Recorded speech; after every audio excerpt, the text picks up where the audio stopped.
ഓം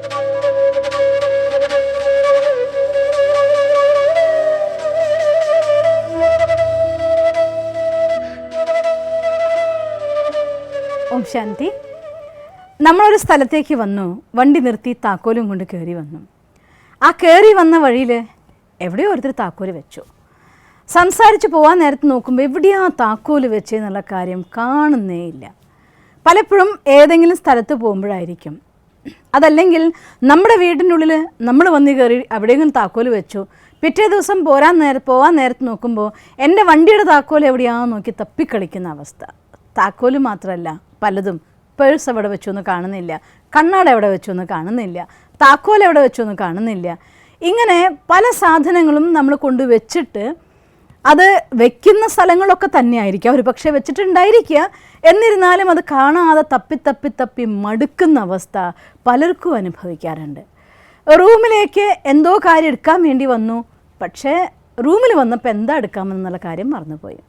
ഒരു കാര്യം പറയണമെന്ന് വിചാരിച്ച് ഫോൺ ചെയ്തു, ആ കാര്യം പറയാൻ മറന്നിട്ട് സംസാരിച്ച് ഫോൺ വെച്ചു. ഇങ്ങനെ പലപ്പോഴും പല രീതിയിലും നമ്മൾ ചെയ്യേണ്ട കാര്യത്തിന് നമുക്ക് ഓർത്തെടുക്കാൻ സാധിക്കുന്നില്ല എങ്കിൽ അതിനെ പറയുന്ന പേരാണ് ബ്രെയിൻ ഫോഗ് എന്ന് പറയുന്നത്. അതായത് നമ്മുടെ തലച്ചോറിൻ്റെ ഉള്ളിൽ ഒരു മൂടൽ മഞ്ഞൾ വന്നിരിക്കുന്നു എന്നർത്ഥം. അതിൻ്റെ കാരണം എന്താണെന്നറിയോ? ഇന്നത്തെ ജീവിത രീതിയിൽ ഒരു മിനിറ്റ് പോലും മനസ്സിനെ ഫ്രീ ആക്കാൻ സാധിക്കുന്നേ ഇല്ല. ഒന്നല്ലെങ്കിൽ മറ്റൊരു രീതിയിൽ, ഒന്നുകിൽ നമ്മുടെ കമ്പ്യൂട്ടർ, അതല്ലെങ്കിൽ ആളിനോടുള്ള സംസാരം, അതല്ലെങ്കിൽ വേറെ ഏതെങ്കിലും വർക്കുകളായിട്ട് വന്നു, അതല്ലെങ്കിൽ വാട്സപ്പായി, അല്ലെങ്കിൽ എന്തെങ്കിലും രീതിയിലുള്ളതായിട്ടുള്ള സോഷ്യൽ മീഡിയയിൽ ഇൻവോൾവായി. ഇങ്ങനെ എപ്പോഴെങ്കിലും മനസ്സ് ശാന്തമാക്കി വെക്കുന്നുണ്ടോ എന്ന് നോക്കിയാൽ ഒരു സമയത്തുമില്ല. എല്ലാ സമയത്തും ഒന്നല്ലെങ്കിൽ മറ്റൊരു ഇൻഫോർമേഷൻ കൊണ്ട് നമ്മുടെ മനസ്സ് ഭയങ്കര ബിസിയായിട്ട് മാറുകയാണ്. അങ്ങനെ ടു മച്ച് ബിസിയായി മാറുന്ന സമയത്ത് മനസ്സ് അത്രയധികം ഓവർലോഡായിട്ട് പോകുമ്പോൾ നമുക്ക് വേണമെങ്കിൽ പറയാം ഓവർ സ്റ്റിമുലേഷൻ എന്നതിനെ പറയും. കാര്യങ്ങൾ ഒന്നിലലിയാവുന്നതിലത്ര, ഒരു വെള്ളത്തിൽ നമ്മൾ ഉപ്പിട്ട് കഴിഞ്ഞാൽ അത് അലിയുന്നത്ര ഉപ്പിട്ടാൽ ആ വെള്ളത്തിൽ അലിയും. അതിൽ കൂടുതൽ ഉപ്പ് നമ്മൾ ഇട്ട് കഴിഞ്ഞാൽ അത് സ്വാഭാവികമായിട്ടും ആ വെള്ളത്തിൽ കിടക്കുകയുള്ളൂ, അല്ലാതെ ആ വെള്ളത്തിലെ മോളിക്യൂൾസ് ആയിട്ട് അലിഞ്ഞു ചേരാൻ പറ്റില്ല. അതേപോലെ നമുക്ക് അന്നത്തെ ദിവസത്തിലേക്ക് ചെയ്യാൻ പറ്റുന്ന രീതിയിൽ പെർഫെക്റ്റ് ആയിട്ടുള്ള രീതിയിലല്ലാതെ അവിടുന്നും ഇവിടുന്നും എന്തൊക്കെയോ വാരി വലിച്ചിട്ട് നമ്മുടെ മനസ്സിനെ നിറച്ചു കഴിയുമ്പോൾ ഒരു കാര്യങ്ങളും കണ്ടെത്താൻ പറ്റാതിരിക്കുന്ന അവസ്ഥ, ഇതിനെയാണ് ഓവർ സ്റ്റിമുലേഷൻ എന്ന് പറയുന്നത്. ഇത്തരത്തിൽ നമ്മുടെ ബ്രെയിൻ ജാമായി പോകുന്ന സമയത്ത് അതിന് ഇനി എന്താണ് ചെയ്യേണ്ടത് എന്ന് നമുക്ക് തിരിച്ചറിയാനായിട്ട് പറ്റാതിരിക്കുന്നൊരവസ്ഥ. അങ്ങനെ വരുമ്പോഴാണ് എവിടെയാണ് വെച്ചതെന്ന് ഓർമ്മയില്ല, എന്താ പറഞ്ഞതെന്ന് ഓർമ്മയുണ്ടാവില്ല, ഞാൻ അങ്ങനെ പറഞ്ഞോ എന്ന് ചോദിച്ചു പോവും, ഞാൻ അങ്ങനെ ചെയ്തോ എന്ന് ചോദിച്ചു പോവും, ഞാനിവിടെ വെച്ചിട്ടുണ്ടായിരുന്നു പക്ഷെ കാണുന്നില്ല എന്നായി പോവും. ഇങ്ങനെയുള്ള അവസ്ഥകളൊക്കെ ഉണ്ടാവുന്നത് ഇങ്ങനെയുള്ളതായിരിക്കുന്ന ഓവർ സ്റ്റിമുലേഷൻ കൊണ്ടാണ്. അതുകൊണ്ട് ഇങ്ങനൊരവസ്ഥ വരുമ്പോൾ മനസ്സിലറിയാതെ സ്ട്രെസ്സിന് കാരണമായിട്ട് മാറും. കുറച്ച് സ്ട്രെസ്സൊക്കെ ഉണ്ടാവുന്ന സമയത്ത് നമ്മളതിന് സാരമില്ല, അത് പോട്ടെ എന്ന് പറഞ്ഞുകൊണ്ട് വിട്ട് നമുക്ക് മുന്നോട്ട് പോകാൻ പറ്റും.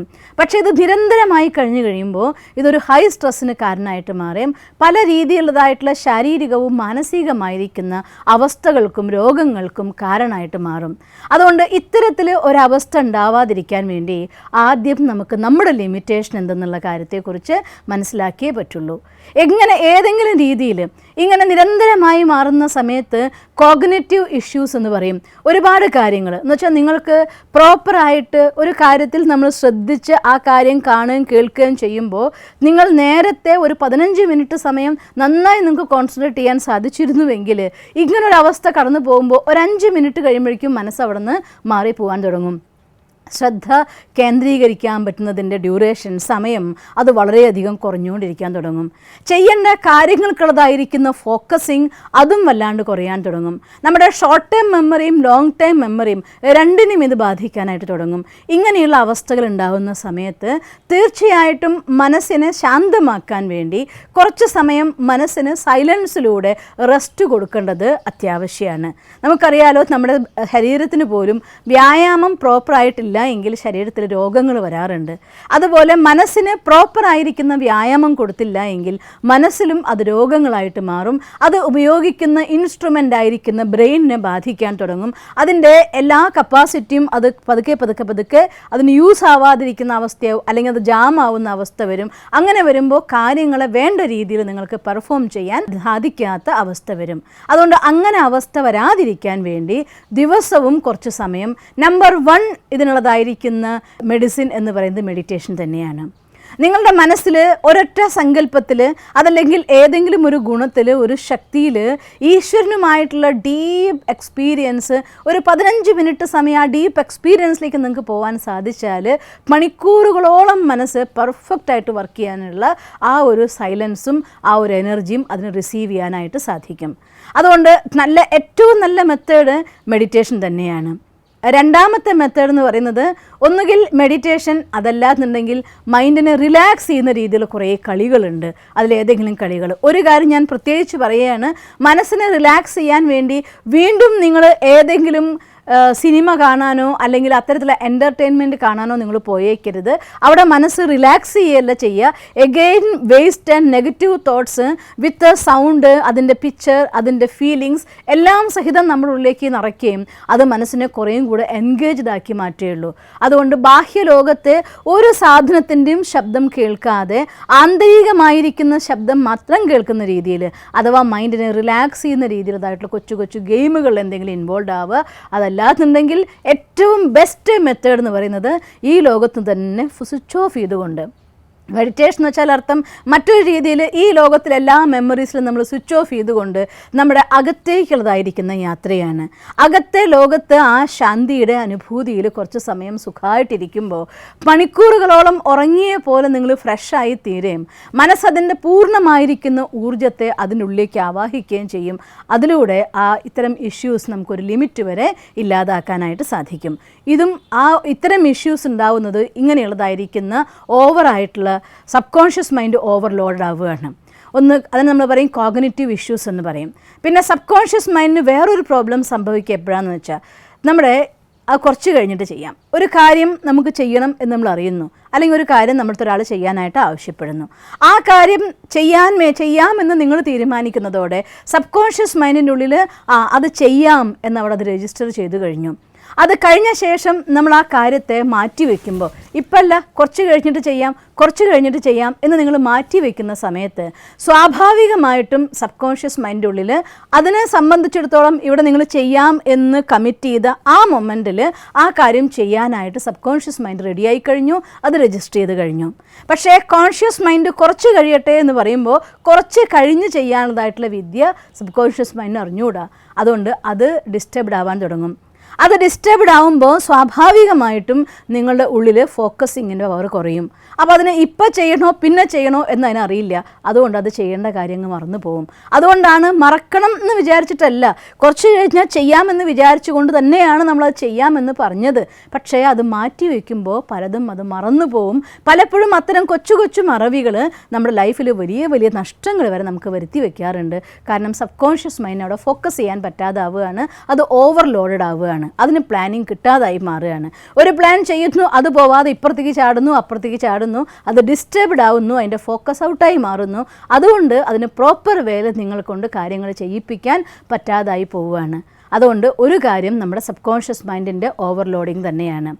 പിന്നെ മറ്റൊരു കാര്യം, ഉറക്കം പ്രോപ്പറായിട്ടില്ലാതാകുമ്പോൾ ഒരു മനുഷ്യന് ആവശ്യമായിട്ടുള്ളതായിട്ടുള്ള ഉറക്കം നിർബന്ധമായിട്ടും വേണം.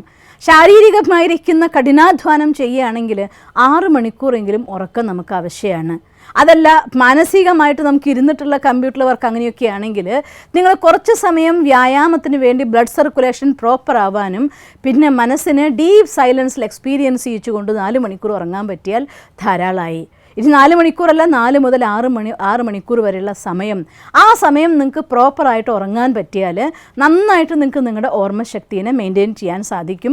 ഇല്ലെങ്കിൽ ഉറക്കം പൂർത്തിയാവാതെ വരുന്ന സമയത്ത് ബ്രെയിനിന് പ്രോപ്പറായിരിക്കുന്ന റെസ്റ്റ് കിട്ടിയിട്ടില്ലെങ്കിലും അതിന് വേണ്ട രീതിയിൽ പ്രവർത്തിക്കാനായിട്ട് സാധ്യമല്ല. അതുകൊണ്ട് നല്ല ഉറക്കം നല്ല ആരോഗ്യത്തിന് ആവശ്യമാണ് എന്ന് കരുതി ഒരുപാട് സമയം കിടന്ന് ഉറങ്ങിയത് കൊണ്ട് നല്ല ആരോഗ്യം കൂടുന്നു വിചാരിക്കരുത്. അത് നമ്മുടെ ശരീരത്തിൻ്റെയും മനസ്സിൻ്റെയും ഊർജ്ജത്തെ നഷ്ടപ്പെടുത്തുകയുള്ളൂ. അതുകൊണ്ട് 4 മുതൽ 6 വരെയുള്ളതായിരിക്കുന്ന മണിക്കൂർ സമയം നിങ്ങൾക്ക് പ്രോപ്പറായിരിക്കുന്ന സമയം സെലക്ട് ചെയ്ത് നമ്മുടെ മനസ്സിനെ ശാന്തമാക്കി അതിനെ ക്ലീൻ ആക്കിക്കൊണ്ട് വെയ്റ്റ്ലെസ് ആക്കി ഒരു 4 മണിക്കൂർ ഉറങ്ങുമ്പോൾ തന്നെ നന്നായി കിട്ടും. പക്ഷേ കണ്ടീഷൻ, നിങ്ങൾ അഥവാ ശാരീരികമായിരിക്കുന്ന അധ്വാനം ചെയ്യുന്നില്ല എങ്കിൽ തീർച്ചയായിട്ടും ശരീരത്തിലെ ബ്ലഡ് സർക്കുലേഷൻ പ്രോപ്പർ വേയിൽ വരണം. അതല്ലാന്നുണ്ടെങ്കിൽ നമുക്ക് ഉറക്കം ഒരിക്കലും സുഖകരമായിട്ട് കിട്ടാനുള്ള സാധ്യതയില്ല. അതുകൊണ്ട് ഒരു 20 മിനിറ്റെങ്കിലും സമയം ഏതെങ്കിലും രീതിയിലുള്ളതായിട്ടുള്ള യോഗാസനങ്ങളോ നടക്കാൻ പോയിട്ടോ ഓടിയിട്ടോ അല്ലെങ്കിൽ ജിമ്മ് പോയിട്ടോ ഏത് രീതിയായിട്ടെങ്കിലും ഒരു 20 മിനിറ്റ്സ് എങ്കിലും എക്സസൈസിന് വേണ്ടി മാറ്റിവെച്ച് സർക്കുലേഷൻ പ്രോപ്പറാക്കണം. അപ്പോഴാണ് നിങ്ങൾക്ക് പ്രോപ്പറായിരിക്കുന്ന ഉറക്കം കിട്ടുന്നത്. പ്രോപ്പറായിരിക്കുന്ന ഉറക്കം നിങ്ങൾക്ക് കിട്ടിയെങ്കിൽ നിങ്ങളുടെ ഓർമ്മശക്തിയും പ്രോപ്പറായിട്ട് പ്രവർത്തിക്കാനായിട്ട് തുടങ്ങും.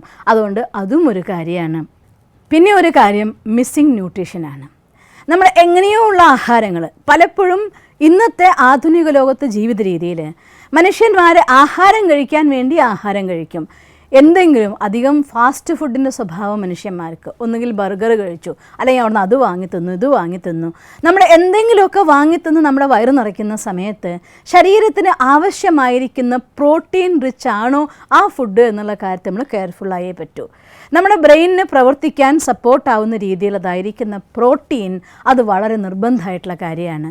അതുകൊണ്ട് ആ പ്രോട്ടീൻ നന്നായി കിട്ടുന്ന രീതിയിലതായിരിക്കുന്ന ഫുഡ് അങ്ങനെ നമ്മൾ നോക്കിക്കൊണ്ട് അത് ഏറ്റവും നന്നായിട്ട് കിട്ടുക നിറയെ വെജിറ്റബിൾസ് കഴിക്കുമ്പോൾ, ഇലക്കറികൾ കഴിക്കുമ്പോൾ, ഫ്രൂട്ട്സ് കഴിക്കുമ്പോൾ. അതുകൊണ്ട് ഞാൻ കേട്ടിട്ടുണ്ട്, നാവിന് ഇഷ്ടപ്പെടുന്ന സാധനം ആരോഗ്യത്തിന് ഇഷ്ടപ്പെട്ടോളന്നില്ല, ആരോഗ്യത്തിന് ഇഷ്ടപ്പെടുന്ന സാധനം നാവിന് ഇഷ്ടപ്പെട്ടോളന്നില്ല എന്ന്. അതുകൊണ്ട് ഈ 2.5 ഇഞ്ച് മാത്രം നിൽക്കുന്നതായിട്ടുള്ള നാവിൻ്റെ അടിമയാവാതെ ആരോഗ്യത്തിന് ഇഷ്ടമുള്ള രീതിയിൽ നിറയെ പ്രോട്ടീൻ ഉള്ളതായിരിക്കുന്ന രീതിയിലുള്ളതായിട്ടുള്ള ഫുഡുകൾ നിങ്ങൾ കഴിക്കാൻ വേണ്ടി ശ്രമിക്കുകയാണെങ്കിലും നമ്മുടെ ബ്രെയിനിൻ്റെ ഈ ഒരു കഞ്ചഷൻ അഥവാ ഈ ബ്രെയിൻ സ്റ്റക്കാവുന്ന അവസ്ഥയിൽ നിന്ന് ഇതിനെ ഓവർ സ്ട്രെസ്സിലൂടെ ഉണ്ടാവുന്നതായിട്ടുള്ള മറവികളിൽ നിന്നൊക്കെ നമുക്ക് അഥവാ ബ്രെയിൻ ഫോഗിൽ നിന്ന് നമുക്ക് ബ്രെയിനിനെ രക്ഷിക്കാൻ സാധിക്കും. നമ്മുടെ മനസ്സിനെ ഫ്രീ ആക്കാൻ സാധിക്കും. സ്ട്രെസ്സിൽ നിന്ന് ഫ്രീ ആവാൻ സാധിക്കും. അതുകൊണ്ട് ഒന്നാമത്തെ കാര്യം ഇത് സംഭവിക്കുന്നത് നമ്മുടെ ബ്രെയിനിൻ്റെ ഓവർ സ്റ്റിമുലേഷൻ കൊണ്ടാണ്. അതില്ലാതാക്കാൻ വേണ്ടി കുറച്ച് സമയം നമുക്ക് വേണ്ടി നമ്മൾ കണ്ടെത്തി നമ്മുടെ ലിമിറ്റ് ഓരോരുത്തർക്കും ഓരോ രീതിയിലായിരിക്കുമല്ലോ. എല്ലാവർക്കും എല്ലാ കാര്യങ്ങളും ഒരുപോലെ ചെയ്യാൻ സാധ്യമല്ല. നിങ്ങൾക്കാവുന്നതായിട്ടുള്ള നിങ്ങളുടെ സ്റ്റാറ്റസ് എത്രയെന്ന് മനസ്സിലാക്കിക്കൊണ്ട് ആ രീതിയിൽ നമ്മുടെ വർക്കിനെ നമ്മൾ പ്ലാൻ ചെയ്യണം. രണ്ടാമത് സബ്-കോൺഷ്യസ് മൈൻഡിന് ഓവർലോഡ് കൊടുക്കാതിരിക്കാൻ വേണ്ടി ഒരു കാര്യം നമ്മൾ ചെയ്യാമെന്ന് വിചാരിച്ച ആ കാര്യം അപ്പം ചെയ്ത് അതിനെ പെർഫെക്റ്റായിട്ട് ഫോക്കസ് ചെയ്യാൻ വേണ്ടി അനുവദിക്കുക.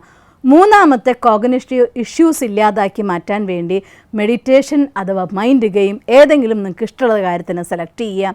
നാലാമത്തെ പ്രോപ്പറായിരിക്കുന്ന ഉറക്കം നിങ്ങൾക്ക് ഉണ്ടാവാൻ വേണ്ടി ശ്രദ്ധിക്കുക. ആഹാരത്തിൽ നമുക്ക് ന്യൂട്രീഷ്യൻസ് മിസ്സിങ് ആവാതിരിക്കാൻ വേണ്ടി ശ്രമിക്കുക. ഇത്രയും കാര്യങ്ങൾ ശ്രദ്ധിക്കുകയാണെങ്കിൽ പലപ്പോഴും നമ്മളെയൊക്കെ വീർപ്പ് മുട്ടിച്ചുകൊണ്ടിരിക്കുന്ന പ്രശ്നമാണ് ഞാനത് ഓർത്തു പറയാമെന്നു പറ്റുന്നില്ല, അവിടെ വെച്ച് ഓർമ്മയില്ല, ഈ വെച്ച സാധനം കാണാതെ തിരഞ്ഞ് എത്ര സമയം എൻ്റെ അടുത്ത് നിന്ന് പോകുക എന്നുള്ളതിന് കണക്കേ ഇല്ല. ഈ എല്ലാ പരാതികളും നമുക്ക് ഇല്ലാതാക്കാം. ബ്രെയിനിൻ്റെ മൂടൽ മഞ്ഞിൽ, നമ്മുടെ തലച്ചോറിൻ്റെ മൂടൽ മഞ്ഞിനെ ഇല്ലാതാക്കി മാറ്റുക, അതിനെ പെർഫെക്റ്റായിട്ട് വർക്ക് ചെയ്യാൻ വേണ്ടി സഹായിക്കുക. ഇനി നിങ്ങൾക്ക് ഞാൻ വേറൊരു ഐഡിയ കൂടി പറഞ്ഞുതരാൻ പോവുകയാണ്.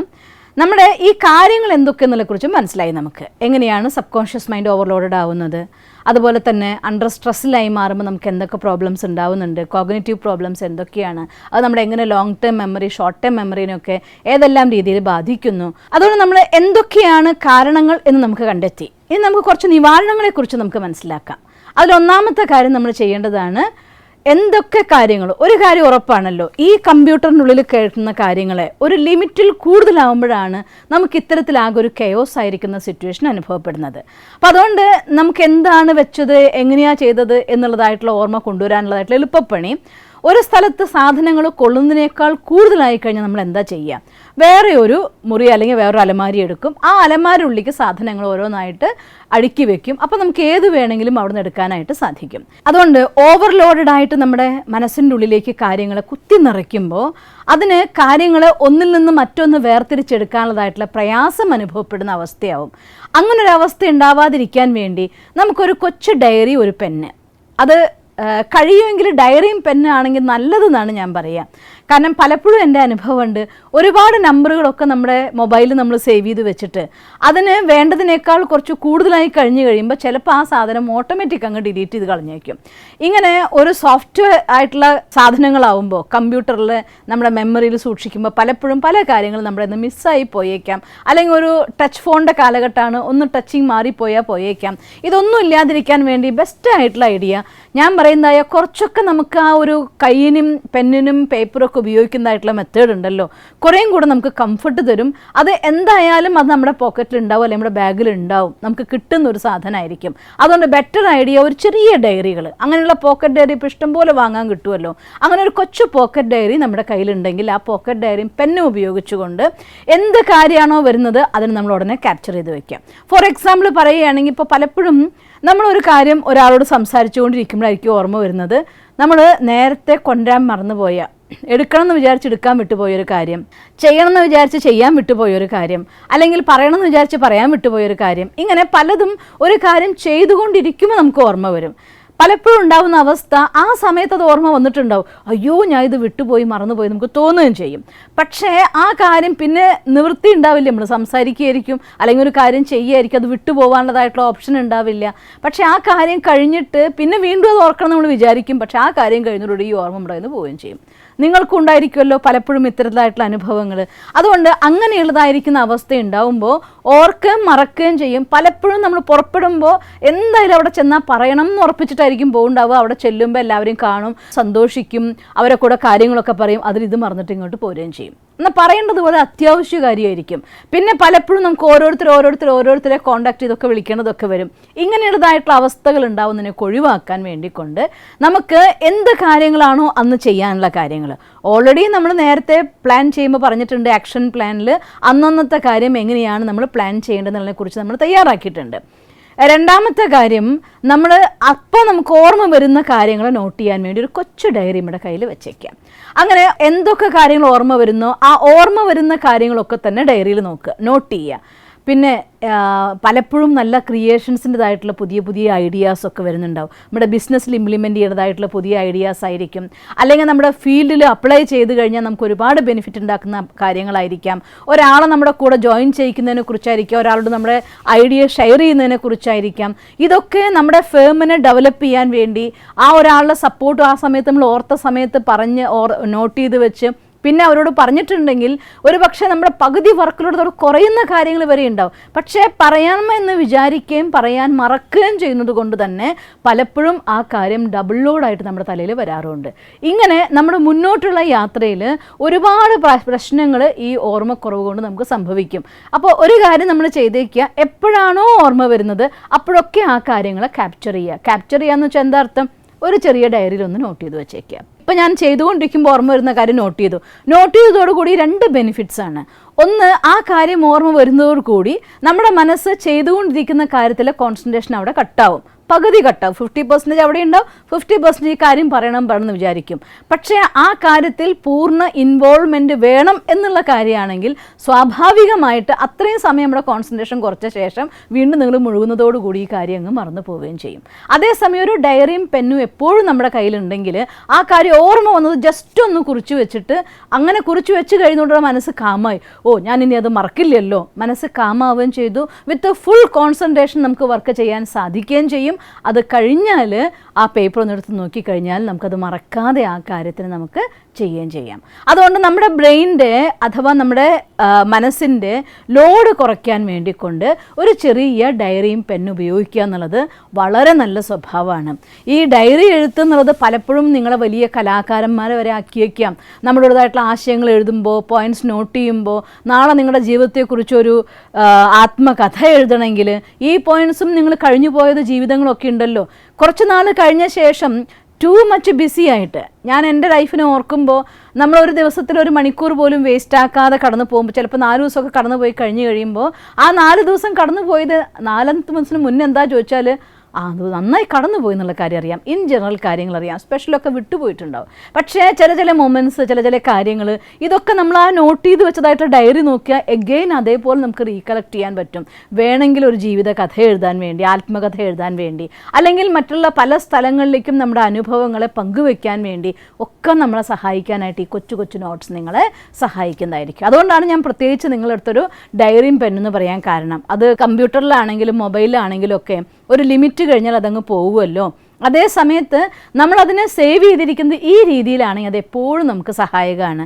മാത്രമല്ല രാത്രിയിൽ നമുക്കൊന്ന് നോക്കാൻ, ഇന്ന് എന്തൊക്കെ കാര്യങ്ങൾ ചെയ്ത് തീർക്കേണ്ടതുണ്ടായിരുന്നു, അതൊക്കെ ചെയ്ത് തീർത്തിട്ടുണ്ടോ എന്ന് നമ്മളൊന്ന് ചെക്ക് ചെയ്യുന്ന സമയത്ത് ഇന്നത്തെ ദിവസം ഞാൻ എങ്ങനെ സ്പെൻഡ് ചെയ്തു എന്ന് ഓർക്കുമ്പോൾ അതിനുള്ളതായിട്ടുള്ള സപ്പോർട്ടും നമുക്കത് കിട്ടും. നമ്മളെ പരിശോധിക്കാനും, നമ്മളെ പരിശോധിച്ച ശേഷം ചെയ്യേണ്ടാത്ത കാര്യങ്ങൾ എന്തെങ്കിലും ചെയ്തിട്ടുണ്ടെങ്കിൽ അതിന് നമുക്കൊരു സൊല്യൂഷൻ കാണാനും, അഥവാ ചെയ്യേണ്ട കാര്യങ്ങൾ എന്തെങ്കിലും ചെയ്തിട്ടില്ല എങ്കിൽ അതിനെ പിറ്റേ ദിവസം പ്ലാനിൽ ഇൻക്ലൂഡ് ചെയ്യാനൊക്കെ നമ്മളെ സഹായിക്കുന്നൊരു സാധനമാണ് ഒരു ചെറിയ നോട്ട് ബുക്ക്, ഒരു ചെറിയ ഡയറി നിങ്ങളുടെ ബാഗിലോ പോക്കറ്റിലോ സൂക്ഷിക്കുക. അതിൽ നമുക്ക് ഓർമ്മ വരുന്ന സമയത്തുള്ള കാര്യങ്ങളൊക്കെ ക്യാപ്ചർ ചെയ്യുക. അന്നത്തെ ടു ഡു ലിസ്റ്റുകളെല്ലാം അതിൽ കൊച്ചായിട്ട് ജസ്റ്റ് പോയിന്റ്സ് ആയിട്ട് നോട്ട് ചെയ്ത് വെക്കുക. ഇതൊക്കെ നിങ്ങൾ ചെയ്യാൻ തുടങ്ങിക്കഴിഞ്ഞാൽ നമുക്ക് ഞാൻ മറക്കൂ എന്നൊരു വിചാരം ഒരു മനുഷ്യൻ്റെ മനസ്സിൽ വരുമ്പോൾ തന്നെ മറക്കാനുള്ള സാധ്യത കൂടുതലാണ്. നമുക്കറിയാമല്ലോ, നമ്മൾ ലോ ഓഫ് അട്രാക്ഷനെ കുറിച്ചൊക്കെ മനസ്സിലാക്കുന്ന ആളുകളല്ലേ. അപ്പം മറക്കൂ എന്നുള്ള വിചാരം വരുമ്പോൾ ഉള്ളിനുള്ളിൽ എവിടെയോ ഒരു ഭയം വരും, ഞാൻ മറന്നേക്കാം. ആ മറന്നേക്കാം എന്നുള്ള കാര്യം തന്നെ നമ്മളെ കൊണ്ട് മറപ്പിക്കുകയും ചെയ്യും. അതേസമയം നമ്മുടെ കയ്യിൽ ഒരു ടു ഡു ലിസ്റ്റ് ഉണ്ടെങ്കിൽ ഞാൻ മറക്കില്ല എന്നുള്ളതായിട്ടുള്ള കോൺഫിഡൻസ് എനിക്ക് പലപ്പോഴും അതും അനുഭവമായിട്ടുണ്ട്. മറക്കാതിരിക്കാൻ വേണ്ടി കാര്യങ്ങൾ എഴുതി സൂക്ഷിച്ചിട്ടുണ്ടെങ്കിൽ മറക്കുകയില്ല. അതേസമയം തന്നെ പലപ്പോഴും നമ്മളത് ഓർത്തോളാം എന്ന് വിചാരിച്ച് എഴുതി വെച്ചിട്ട് പല കാര്യം മറന്നു പോയേക്കാം. കാരണം എന്തുകൊണ്ടാണെന്ന് വെച്ചാൽ അത് ഓർത്തോളാം എന്ന് പറയുമ്പോഴും ഉള്ളിൽ എനിക്കതാവില്ലേ എന്നതായിട്ടൊരു സംശയം ഉള്ളിലുണ്ടെങ്കിൽ മറക്കുകയും ചെയ്തേക്കാം. അതുകൊണ്ട് നമ്മുടെ ബ്രെയിനിനെ ഫ്രീ ആക്കുക, മൈൻഡിനെ ഫ്രീ ആക്കുക, ഉപയോഗിക്കാവുന്ന സാധനങ്ങളുടെ സപ്പോർട്ട് എടുക്കുക. അതുകൊണ്ട് ഒരു കൊച്ചു ഡയറി കയ്യിൽ വെക്കുക. ടൂ മച്ച് ബിസിയാണോ നിർബന്ധമായിട്ടും ഡയറി കയ്യിൽ വെച്ചിട്ടുണ്ടായിരിക്കണം. ഇല്ലെങ്കിൽ നമ്മൾ നേരത്തെ പറഞ്ഞ പോലെതായിരിക്കുന്ന ആ സബ് കോൺഷ്യസ് മൈൻഡിൻ്റെ ഓവർലോഡാവും, നമ്മുടെ കോഗ്നിറ്റീവ് ഇഷ്യൂസ് കൂടുകയും ചെയ്യും. നിങ്ങൾക്ക് മറവിയുടെ പ്രശ്നങ്ങളെല്ലാം നമുക്ക് കൂടും. പ്രത്യേകിച്ചും ഷോർട്ട് ടേം മെമ്മറി നമുക്ക് പിന്നെയും കീപ്പ് ചെയ്യാൻ പറ്റും, പക്ഷേ ലോങ് ടേം മെമ്മറി എന്ന് പറയുന്നത് നിങ്ങൾക്ക് വല്ലാത്ത കഷ്ടമായിട്ട് മാറും. അങ്ങനെയുള്ള അവസ്ഥകൾ പലതും ഉണ്ടായിരിക്കും. നമ്മളിപ്പോൾ എങ്ങനെയും വിചാരിക്കും കുട്ടിക്കാലത്തെ കാര്യങ്ങളൊക്കെ എനിക്ക് ഓർത്തെടുക്കാൻ പറ്റുന്നുണ്ട്, പക്ഷേ ഈ അടുത്ത ഇടയുള്ളതായിരുന്നു റീസെൻറ്റ് പാസ്റ്റ് ഓർക്കാൻ നോക്കിയാൽ സാധിക്കുന്നില്ല. കാരണം എന്തുകൊണ്ടാണെന്ന് വെച്ചാൽ ഈ ഓവർലോഡ് കൊണ്ടാണ്. അതുകൊണ്ട് നിർബന്ധമായിട്ടും ഈ ഒരു ടെക്നിക്, ക്യാപ്ചറിങ് എന്ന ടെക്നിക് നിങ്ങൾ ഉപയോഗിക്കണം. പിന്നെ മറ്റൊന്ന് കലണ്ടർ. അതായത് ഒരു മാസത്തെ പ്ലാനിങ് ചെയ്തുകൊണ്ട് മുന്നോട്ട് പോവുകയാണെങ്കിൽ കുറേയും കൂടി എളുപ്പമാണ്. ഫോർ എക്സാമ്പിൾ, ഇന്നിപ്പോൾ നമ്മുടെ വീട്ടിലെ കുഞ്ഞിൻ്റെ അല്ലെങ്കിൽ വൈഫിൻ്റെ, ഹസ്ബൻഡിൻ്റെ, അമ്മയുടെ ആരുടെയെങ്കിലുമൊക്കെ ബർത്ത്ഡേ ആണ്, ഓഫീസിൽ നമ്മുടെ ബോസിൻ്റെ ബർത്ത്ഡേ ആണ്, അല്ലെങ്കിൽ കൊളീഗിൻ്റെ ബർത്ത്ഡേ ആണ്. അതുകൊണ്ട് നമ്മുടെ ഒരു ഫ്രണ്ടിൻ്റെ ബർത്ത്ഡേ ആകുമ്പോൾ ശരിക്ക് കൊച്ചു നമ്മുടെ ജീവിതത്തിൻ്റെ ഇമ്പോർട്ടൻ്റ് ആയിട്ടുള്ള ദിവസങ്ങൾ, നമ്മുടെ ബന്ധങ്ങളിലെ സ്മൂത്ത്നെസ് കൂട്ടാൻ വേണ്ടി നമുക്ക് അവരോടുള്ളതായിരിക്കുന്ന ആ ഒരു ആദരവും സ്നേഹമൊക്കെ പ്രകടിപ്പിക്കാനുള്ളൊരു ദിവസമാണ് അവരുടെ ബർത്ത്ഡേ എന്ന് പറയുന്നത്. അവരുടെ ദിവസത്തിലെ സ്പെഷ്യലായിട്ടുള്ള കാര്യങ്ങൾ, ദിവസങ്ങൾ, ഒരു ഗ്രീറ്റിങ്സ് എന്നൊക്കെ പറയുന്നത് വെറും ഒരു ഫോർമാലിറ്റി അല്ല. പലപ്പോഴും ആ ഒരു ഓണം അല്ലെങ്കിൽ ഒരു സ്പെഷ്യൽ ഡേ, ന്യൂ ഇയർ, നമുക്ക് ആരൊക്കെ വിഷ് ചെയ്യണം, അങ്ങനെയുള്ളതായിരിക്കുന്ന കാര്യങ്ങൾ നിങ്ങൾ ഓർമ്മിച്ചൊന്ന് വിഷ് ചെയ്യുമ്പോൾ പലർക്കും തോന്നിപ്പോവും, ഓ ഇപ്പോഴും ഞാൻ അവരുടെ ഹൃദയത്തിലുണ്ടല്ലേ, ഉള്ളത് കൊണ്ടാണല്ലോ നമ്മൾ ഓർക്കുന്നത്. ആ ഒരു ഫീലിംഗ് തന്നെ നമ്മുടെ റിലേഷൻസിനെ എപ്പോഴും നന്നായിട്ട് കീപ്പ് ചെയ്യാൻ വേണ്ടി സഹായിക്കുന്ന കാര്യമാണ്. അതുകൊണ്ട് നമ്മുടെ ലൈഫിൽ ഇങ്ങനെയുള്ളതായിരിക്കുന്ന ദിവസങ്ങളൊക്കെ മറക്കാതിരിക്കാൻ ഉപയോഗിക്കേണ്ടതാണ് ഒരു കലണ്ടർ. നമ്മുടെ കയ്യിലൊരു കലണ്ടർ ഉണ്ടായിരിക്കണം. ആ കലണ്ടറിൽ ആരുടെയൊക്കെ ബർത്ത്ഡേസ് ഉണ്ടോ അവരുടെ ഹാപ്പി ബർത്ത്ഡേ പറയണം, അത് നോട്ട് ചെയ്തിട്ടുണ്ടായിരിക്കണം. അല്ലെങ്കിൽ ഒരു ഉത്സവം വരുന്നുണ്ട്, ആ ഉത്സവത്തിന് ഇന്ന കാര്യങ്ങൾ ചെയ്യേണ്ടതുണ്ട്, അതിന് നമ്മൾ നോട്ട് ചെയ്തിട്ടുണ്ടായിരിക്കണം. ആരുടെയെങ്കിലുമൊക്കെ എന്തെങ്കിലും കാര്യങ്ങൾ നിങ്ങൾക്ക് അവർക്ക് കൊടുക്കേണ്ടതോ വാങ്ങേണ്ടതോ മീറ്റ് ചെയ്യേണ്ടതോ ഉണ്ടെങ്കിൽ പരമാവധി കാര്യങ്ങൾ മുൻകൂട്ടിയുള്ള പദ്ധതികളെല്ലാം, പ്ലാനുകളെല്ലാം തന്നെ നിങ്ങൾക്ക് കലണ്ടറിൽ എത്ര നോട്ട് ചെയ്യാൻ പറ്റുമോ അത്രയും ഈസി ആയിരിക്കും നമുക്ക് ചെയ്യാൻ. അതുകൊണ്ട് മന്ത്ലി പ്ലാനിങ് എന്ന് പറഞ്ഞിട്ടുള്ള, ഇപ്പോൾ പിന്നെ മന്ത്ലി പ്ലാനർ നമുക്ക് വാങ്ങാനും കിട്ടും. ഒന്നുകിൽ മന്ത്ലി പ്ലാനറിൻ്റെ സപ്പോർട്ടിൽ, അതല്ലെങ്കിൽ നമ്മുടെ കലണ്ടർ, ഇപ്പോൾ വലിയ ലെറ്റർ ആയിട്ടുള്ള കോളംസ് അല്ലേ നമുക്ക് കിട്ടുക, അതിൻ്റെ നോട്ട് ചെയ്യാൻ അത്ര റിസ്ക് ഒന്നുമല്ല. അത് നമ്മുടെ നോട്ട് ചെയ്തതായിരിക്കുന്ന കലണ്ടർ നമ്മുടെ റൂമിലൂടെ തൂങ്ങി കിടക്കുന്നുണ്ടെങ്കിൽ അങ്ങോട്ടും ഇങ്ങോട്ടും പോകുമ്പോൾ സ്വാഭാവികമായിട്ട് നമ്മൾ കാണും, ആ ഇന്ന ദിവസം ഒന്ന് ചെയ്യേണ്ടതാണ്. ബാത്റൂമിൽ നിന്ന് പുറത്തിറങ്ങി വരുമ്പോഴായിരിക്കും കലണ്ടറിലൊക്കെ ഒന്ന് കണ്ണു പോകുന്നുണ്ട് അവർക്ക്, ഇന്ന് ഇവരുടെ ബർത്ത്ഡേ ആണല്ലോ, ഉടനെ നമുക്ക് അവരെ വിഷ് ചെയ്യാലോ. ഇങ്ങനെയുള്ള രീതിയിലുള്ളതായിരിക്കുന്ന സ്മൃതി നമുക്ക് വരും. ചെയ്യേണ്ട കാര്യങ്ങൾ, ഇമ്പോർട്ടൻ്റ് ആയിട്ടുള്ളത് ഏതൊക്കെ കലണ്ടർ കലണ്ടറിൽ നമുക്ക് നോട്ട് ചെയ്യാൻ പറ്റും ആ കാര്യങ്ങൾ കലണ്ടറിൽ നോട്ട് ചെയ്യുകയാണെങ്കിൽ അത് കുറേയും കൂടി നിങ്ങൾക്ക് കാര്യങ്ങൾ ഓർത്തെടുത്ത് ചെയ്യാൻ വേണ്ടി നിങ്ങളെ സഹായിക്കും. പിന്നെ മൂന്നാമത്തെ കാര്യം കോൺസെൻട്രേറ്റ്. നമ്മളൊരു മാസത്തെ പ്ലാൻ തയ്യാറാക്കുമ്പോൾ അല്ലെങ്കിൽ ഒരു ദിവസത്തിൻ്റെ പ്ലാൻ രാത്രിയിൽ തയ്യാറാക്കുമ്പോൾ ഒരു കാര്യം കൂടെ നമുക്ക് ചെയ്യാൻ പറ്റണം. അന്നത്തെ കാര്യങ്ങൾ ഞാൻ പ്ലാൻ ചെയ്തിട്ടുണ്ട്. ആ സമയത്ത് ഒരു ഫ്രണ്ടിൻ്റെ കോൾ വരും. അപ്പോൾ അവർ വിളിച്ച് എനിക്ക് ഞാൻ പറയാൻ പറ്റില്ല, അതുകൊണ്ട് അങ്ങോട്ട് പോയി, ഈ ഒരു പ്രശ്നം വന്ന് ഇങ്ങോട്ട് പോയി, ഇങ്ങനെ അവരവരുടെ കാര്യത്തിന് അങ്ങോട്ടും ഇങ്ങോട്ടും മാറി എന്ന് പറഞ്ഞുകൊണ്ട് തൻ്റെ ചെയ്ത കാര്യങ്ങളെ പ്ലാൻ ചെയ്തതിനെ ഒന്ന് നടപ്പിലാക്കണം എന്നുണ്ടെങ്കിൽ അതിനൊരു ദൃഢത വേണം. ആ ദൃഢതയുടെ പേരാണ് നമ്മൾ കാര്യങ്ങൾ ചെയ്യുന്ന സമയത്ത് അതിലൊരു ദൃഢതയും വേണം. ഒപ്പത്തിനൊപ്പം ആ കാര്യം ചെയ്യണമെങ്കിൽ ആ കാര്യത്തിലൊരു കോൺസെൻട്രേഷൻ വേണമെന്ന് പറയാം. ഇത് നമുക്ക് വേണമെങ്കിൽ ഒരു ഓമന പേരിട്ട് വിളിക്കാം. 3 C's എന്ന് പറയാം. Capture, calendar and concentrate. ആ കോൺസെൻട്രേറ്റ് ചെയ്യാന്ന് ചിലർത്ത് ഇവിടെ കോൺസെൻട്രേഷൻ കൊണ്ട് മീൻ ചെയ്യുന്നത് എന്താണ്? ഞാൻ ഇന്ന് എൻ്റെ വർക്കിന് വേണ്ടി ഇന്ന പ്ലാനൊക്കെ തയ്യാറാക്കിയിട്ടുണ്ട് എന്ന് കരുതി ഒരു ദിവസം പോലും നിങ്ങൾ ആർക്കും ഒപ്പം ചെയ്യുന്ന രീതിയിൽ പ്ലാൻ ചെയ്യേണ്ടതെന്നല്ല പറയുന്നത്. അങ്ങനെയും പ്ലാൻ ചെയ്തോളൂ. ഒരു ഫ്രണ്ട് വിളിക്കുകയാണെങ്കിൽ സംസാരിക്കുകയൊക്കെ, ഇന്ന് ഞാനിങ്ങനെ പ്ലാൻ ചെയ്തിട്ടുണ്ട്, നമുക്ക് നാളെ ഒരു ദിവസം പ്ലാൻ ചെയ്യാം. അങ്ങനെ പ്ലാൻ ചെയ്തുകൊണ്ട് നിങ്ങളുടെ പ്രോഗ്രാം അടുത്ത ദിവസം നിങ്ങളുടെ പ്ലാനിങ്ങിൽ തന്നെ ഫ്രണ്ടിൻ്റെ കൂടെ സ്പെൻഡ് ചെയ്യാൻ കുറച്ച് ടൈം കാണൂ. ഫാമിലിക്കൊപ്പം സ്പെൻഡ് ചെയ്യാൻ വേണ്ടതായിട്ടുള്ള ടൈം കണ്ടോളൂ. എല്ലാത്തിനും നിങ്ങൾ ആ രീതിയിൽ പ്ലാൻ ചെയ്തിട്ട് ചെയ്യൂ. അതല്ലാതെ ഇന്നത്തെ കാര്യം ഞാൻ പ്ലാൻ ചെയ്ത് ഇതെനിക്ക് വർക്കൗട്ട് ചെയ്യണം, നിശ്ചയിച്ച് ഇന്ന ആളെ മീറ്റ് ചെയ്യണം, അല്ലെങ്കിൽ ഇന്ന കാര്യം ചെയ്ത് തീർക്കണം, ഇന്ന ഫയലിൻ്റെ വർക്ക് എനിക്ക് തീർക്കണം, അല്ലെങ്കിൽ ഇന്നൊരു പാർട്ടിയെ കണ്ട് എനിക്ക് മീറ്റ് ചെയ്ത് സംസാരിച്ചിട്ടുണ്ടായിരിക്കണം. ഇങ്ങനെ നമ്മുടേതായിട്ടുള്ള വർക്ക് പ്ലാൻ നമ്മൾ തയ്യാറാക്കി മുന്നോട്ട് പോകുമ്പോൾ അതിലിടയ്ക്ക് വെച്ച് പെട്ടെന്ന് ഒരാൾ വിളിക്കുന്ന സമയത്ത് ഫ്രണ്ടല്ലേ എന്താ ചെയ്യുക, എന്താ പറയുക എന്ന് വിചാരിച്ച് മാറ്റാൻ പോകരുത്. അത് നമുക്ക് തന്നെത്താൻ നമ്മുടെ ഒരു സ്വഭാവമായിട്ടങ്ങ് മാറും. അതോടെ ഈ പറഞ്ഞതായിരിക്കുന്ന എല്ലാ പ്ലാനും അവിടെ സൈഡാവും. മറിച്ച് പണ്ടത്തെ പോലെ എവിടെ വന്നു, എവിടെ ചെയ്തു, എങ്ങനെയോ പോകാൻ തുടങ്ങും. വീണ്ടും ബ്രെയിൻ സ്റ്റോമും അതുപോലെ എല്ലാ പ്രോബ്ലങ്ങളും മറവിയും നമ്മളെ കീഴ്പ്പെടുത്താൻ തുടങ്ങും. അതുകൊണ്ട് സ്വന്തം ജീവിതത്തിന് ഒരു ചിട്ട കൊടുക്കുന്നത് നമ്മളാണ്. ഞാൻ എന്നെ ഈ ലോകത്ത് ഏറ്റവും വലിയ VIP ആണെന്നങ്ങ് വിചാരിച്ചോളാം. Very important person. VIP അല്ല, വെരി ഇമ്പോർട്ടൻറ്റ് പേഴ്സൺ. കാരണം ഓരോ സമയവും രാവിലത്തെ മുതൽ രാത്രി വരെയുള്ളതായിട്ടുള്ള സമയം ആരാണോ പ്ലാൻഡ് ആയിട്ട് കൃത്യമായിട്ട് ഉപയോഗിക്കുന്നത്, വേസ്റ്റ് ആക്കാത്തത്, അവരെയാണ് VIP എന്ന് പറയുന്നത്. അപ്പം ഞാൻ എൻ്റെ ജീവിതത്തിൻ്റെ VIP ഞാൻ സ്വയമായി മാറണം. എൻ്റെ സമയത്തെ രാവിലെ ഉണർന്നാൽ മുതൽ രാത്രി വരെയുള്ളതായിട്ടുള്ള കാര്യത്തിന് പ്ലാൻ ചെയ്യും. ആ പ്ലാനിങ് അനുസരിച്ച് എൻ്റെ വർക്കൗട്ട് ഞാൻ മുന്നോട്ട് കൊണ്ടുപോവുകയും ചെയ്യുന്നുണ്ടെങ്കിൽ അതിൽ നമുക്ക് കോൺസെൻട്രേറ്റ് ചെയ്യാൻ പറ്റണം. എന്നാൽ തീർച്ചയായിട്ടും നിങ്ങൾക്ക് നമ്മുടെ മെമ്മറീനെ ഒരു പരിധി വരെയൊക്കെ പ്രോബ്ലംസ് ഇല്ലാതെ കൊണ്ടുപോകാൻ പറ്റും. പിന്നെ ചിലപ്പോൾ ജീവിത സാഹചര്യങ്ങൾ കൊണ്ടുണ്ടാകുന്ന ഓവർ സ്ട്രെസ് കൊണ്ടുണ്ടാവാം നമുക്ക് വേറൊരു ക്ലാസ്സിൽ എങ്ങനെയാണ് സ്ട്രെസ് കൊണ്ടുണ്ടാകുന്നതായിരിക്കുന്ന ഓർമ്മക്കുറവ് എങ്ങനെയാണ് മാനേജ് ചെയ്യാൻ നമുക്ക് കാണാം. എന്നാലും ഇന്ന് നമ്മൾ ചെയ്തതായിരിക്കുന്ന ഈ ഒരു പോയിൻറ്റ്സ് ഒരിക്കൽ കൂടെ ഞാൻ ഓർമ്മിക്കുകയാണ്. നമ്മൾ ബ്രെയിൻ സ്റ്റോമിൽ പറഞ്ഞതായിരിക്കുന്ന 5 പോയിൻ്റ്, പിന്നെ ഒരു പോയിൻ്റ് ഞാൻ അവിടെ നിങ്ങൾക്ക് പറയാതെ വെച്ചൊരു പോയിൻ്റ് ഉണ്ട്, മെഡിറ്റേഷൻ. അത് നമുക്ക് ലാസ്റ്റ് ഞാൻ ആഡ് ചെയ്യാണ്. എല്ലാവരെ സംബന്ധിച്ചിടത്തോളം നമ്മൾ തുടക്കം തൊട്ടുള്ള ചാപ്റ്റേഴ്സ് തൊട്ട് മെഡിറ്റേഷൻ കുറച്ച് നിങ്ങൾക്ക് ഞാൻ പറഞ്ഞു തരാൻ തുടങ്ങി. പക്ഷേ ഒരു കാര്യം എനിക്ക് നിങ്ങളുടെ അടുത്ത് റിക്വസ്റ്റ് ചെയ്യാനുള്ളത്, കഴിയുമെങ്കിൽ ഫീസൊന്നും ഇല്ലാതെ നിങ്ങൾക്ക് പഠിക്കാവുന്ന ഒരു കാര്യമാണ് തൊട്ടടുത്തുള്ള ബ്രഹ്മകുമാരി സെൻറ്ററിൽ പോയിട്ട് രാജയോഗ മെഡിറ്റേഷൻ പഠിക്കുക എന്നുള്ളത്. അതിൽ നമുക്ക് മെഡിറ്റേഷൻ ചെയ്യാൻ പഠിച്ചാൽ അരമണിക്കൂർ സമയം നല്ല കോൺസെൻട്രേറ്റ് ചെയ്ത് നിങ്ങൾക്ക് മെഡിറ്റേഷൻ ചെയ്യാൻ പറ്റിയാൽ പിന്നെ ഏറ്റവും ബെനിഫിറ്റ് ആയിട്ടുള്ള കാര്യം, നമ്മൾ ചെയ്തതായിട്ടുള്ള പ്ലാനിങ്ങിലൂടെ മുന്നോട്ട് പോകുമ്പോൾ അഥവാ ആരെങ്കിലും നിങ്ങളെ വിളിച്ചാൽ തന്നെ നമ്മൾ ഇമോഷണലി വീക്കായിട്ട് അവരല്ലേ പറഞ്ഞ് എന്താ പറയുക ഇങ്ങനത്തെ വിചാരങ്ങളൊന്നും വരില്ല.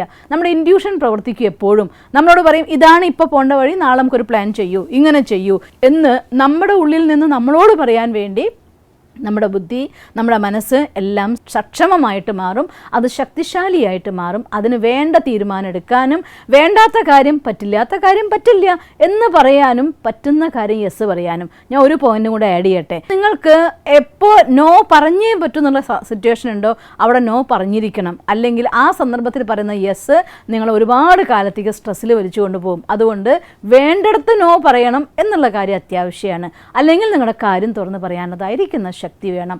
അത് നമ്മുടെ സ്ട്രെസ്സിനെ മാനേജ് ചെയ്യും, നമ്മുടെ ഓർമ്മശക്തി കുറയാതിരിക്കാൻ സഹായിക്കുകയും ചെയ്യും. അതുകൊണ്ട് ഇന്ന് നമുക്ക് നമ്മുടെ മെമ്മറി പവറിനെ കൂട്ടാൻ അഥവാ ഓർമ്മശക്തിനെ ഡെവലപ്പ് ചെയ്യാൻ വേണ്ടതായിട്ടുള്ള മെഡിറ്റേഷൻ്റെ ഒരു ചെറിയ പോർഷൻ പ്രാക്ടീസ് ചെയ്തുകൊണ്ട് നമുക്ക് ഇന്നത്തെ ക്ലാസ് നിർത്താം. ഓം ശാന്തി.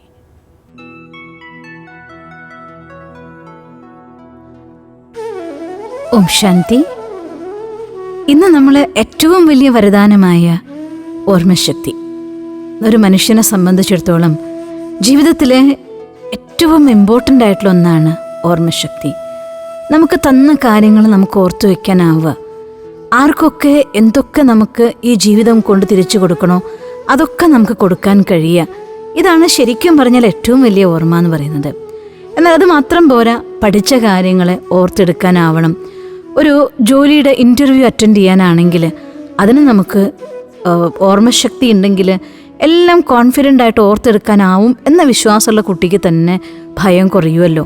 അതുകൊണ്ട് നമുക്കിന്ന് നമ്മുടെ ഓർമ്മശക്തിയെ ഡെവലപ്പ് ചെയ്യാൻ, വെച്ച കാര്യങ്ങൾ എവിടെയാണ് എന്ന് ഓർമ്മയില്ലാതെ തപ്പിക്കളയുന്ന സമയത്തെ ലാഭിക്കാം.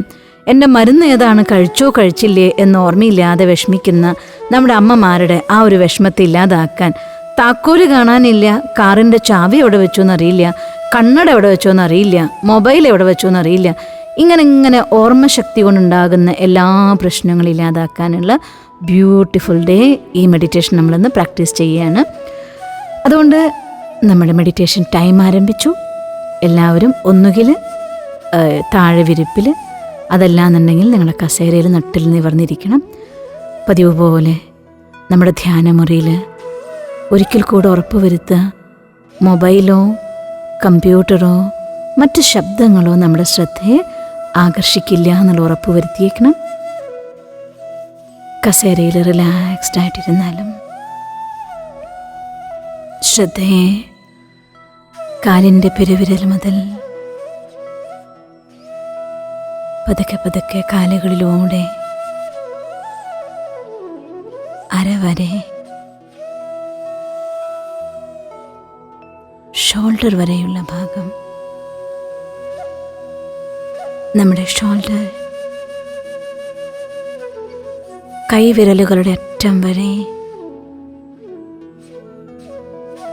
കഴുത്തിലെ മാംസപേശികൾ, തലയുടെ അന്തർഭാഗങ്ങൾ, മുഖത്തെ പേശികൾ തികച്ചും റിലാക്സ്ഡായ ശരീരത്തിൽ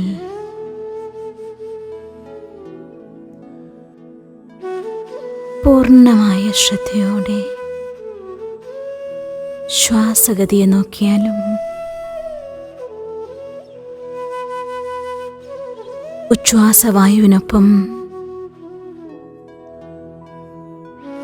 ഒരു ചാരനിറത്തിലുള്ള പുക പോലെ എല്ലാ വിഷമങ്ങളെയും പുറത്തേക്ക് 3 പ്രാവശ്യം കളഞ്ഞാലും ശക്തമായ ശ്വാസത്തെ പുറത്തേക്ക് അയക്കണം. ശബ്ദം കേൾക്കും വിധം.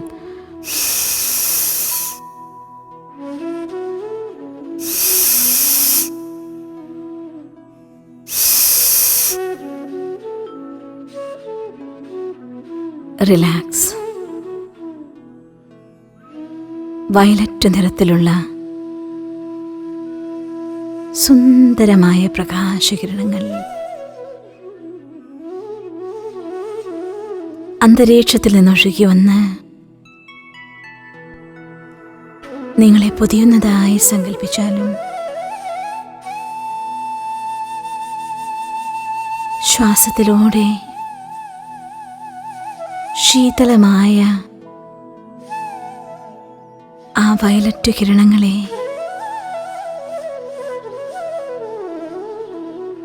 അകത്തേക്ക് സ്വീകരിച്ചാലും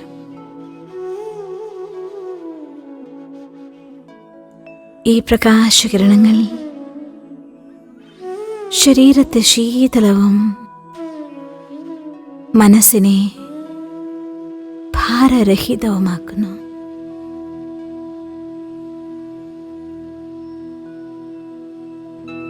പതിയെ പതിയെ വായുവിനൊപ്പം സഞ്ചരിച്ച് ശരീരത്തിലെല്ലാ കോശങ്ങളിലും ഈ പ്രകാശകിരണങ്ങൾ വ്യാപിച്ചിരിക്കുന്നു.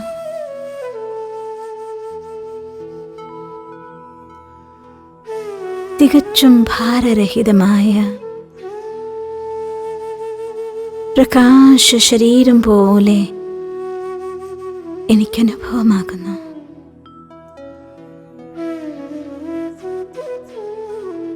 ഞാൻ എൻ്റെ ശ്രദ്ധയെ ഭ്രൂമധ്യത്തിലേക്ക് കൊണ്ടുവരികയാണ്.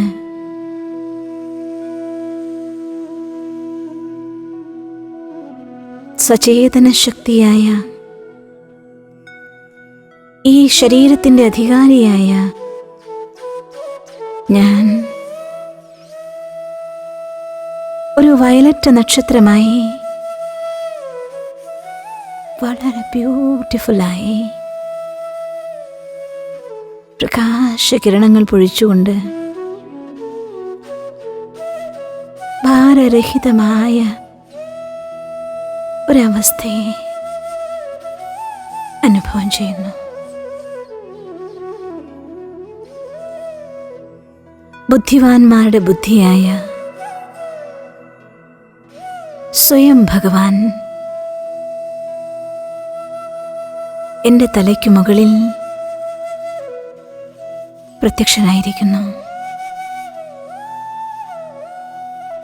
ജ്ഞാനസൂര്യനായ ഈശ്വരന്റെ ചൈതന്യം പ്രകാശകിരണങ്ങളായി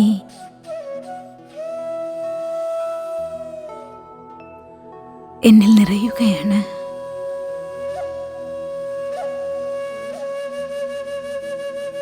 ഞാൻ ബുദ്ധിമാനാണ്. ബുദ്ധിമാന്മാരുടെ ബുദ്ധിമാനായ ഭഗവാൻ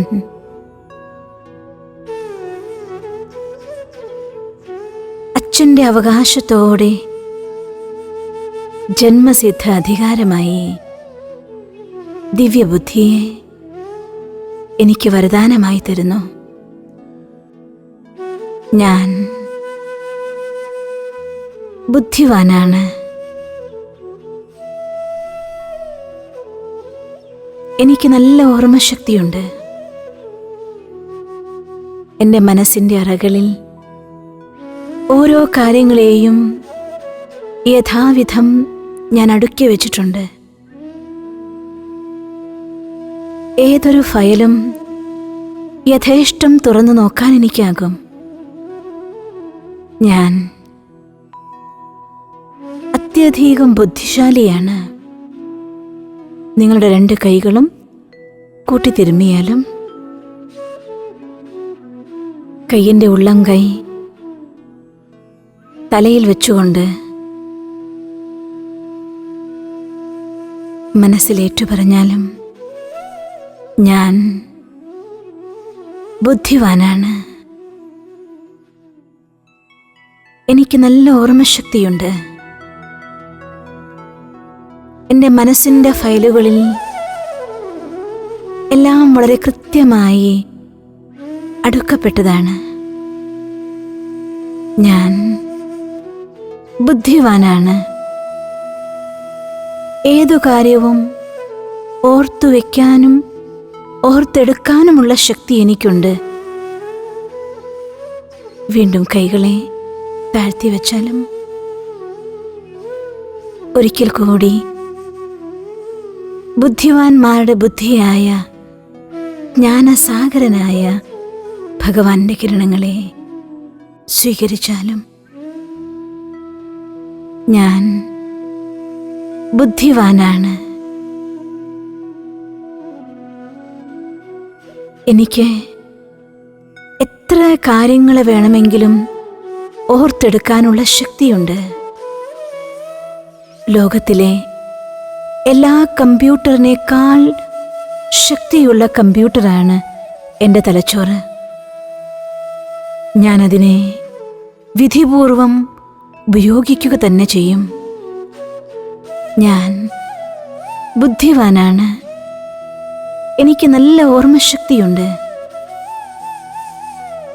ഞാൻ ജ്ഞാനസാഗരനാൽ അനുഗ്രഹിക്കപ്പെട്ട വ്യക്തിത്വമാണ്. ഞാൻ ബുദ്ധിമാനാണ്. എനിക്ക് നല്ല ഓർമ്മശക്തിയുണ്ട്. എത്ര ബുക്കുകൾ വേണമെങ്കിലും എൻ്റെ സ്മൃതി പദങ്ങളിൽ എനിക്ക് സൂക്ഷിക്കാനാകും. ഞാൻ ബുദ്ധിശാലിയാണ്. വേണ്ടാത്തതിനെ മറക്കാനും വേണ്ടതിനെ ഓർക്കാനുമുള്ള ശക്തി എനിക്കുണ്ട്. ഞാൻ ബുദ്ധിശക്തിയെ അനുഗ്രഹമായി നേടിയ ഈശ്വരന്റെ അനുഗ്രഹമാർജിച്ച അതീവ അനുഗ്രഹീതനായ വ്യക്തിയാണ് ഞാൻ. ഓർമ്മശക്തിയുള്ളവനാണ്, ബുദ്ധിവാനാണ്, ദിവ്യബുദ്ധിയുടെ വരദാനം കിട്ടിയവനാണ് ഞാൻ.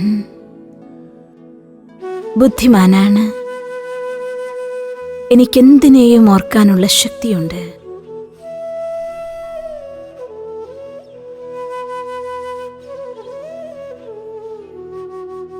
ഇന്ന് 21 തവണ എപ്പോഴെല്ലാം നിങ്ങൾക്ക് സാധിക്കുന്നു അപ്പോഴെല്ലാം സമയമെടുത്തുകൊണ്ട് നിർബന്ധമായും 21 തവണ ഈ ഒരു അഫർമേഷൻ നിങ്ങൾ ചെയ്യണം.